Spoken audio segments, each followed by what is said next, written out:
السلام عليكم ورحمة الله وبركاته. waxaan idinla wadaagaynaa 8 sumadood oo uu leeyahay saaxiibka suuban. waxaa idin soo gudbinaya anigoo ah Asadudiin iyo walaal Yaasir Mukhtaar. haddaba ka bogashaha boon.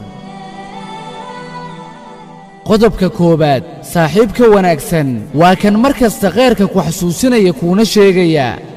qodobka labaad saaxiibka wanaagsan waa kan kuu jiida dhanka masaajidda xilliga salaadaha. qodobka saddexaad saaxiibka wanaagsan waa kan markasta ka taliya horumarkaaga. qodobka afaraad saaxiibka wanaagsan waa kan kula jecel inaad noqoto qof hiigsada meel fog kuguna dhiirigeliya mar kasta. qodobka shanaad saaxiibka wanaagsan waa kan alle quraankiisa kula akhriya kulana jecel khayr dhammaantii.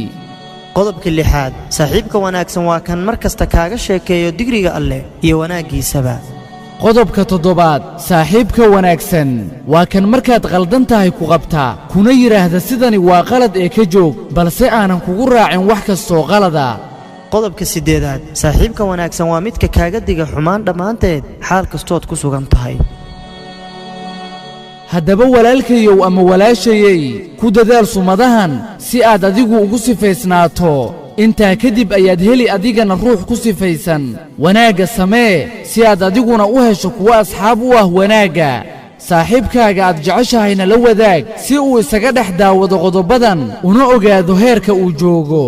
waa walaalihiina idinla jecel guusha labada daarood. wassalaamu calaykum waraxmatullaahi wabarakaatuh.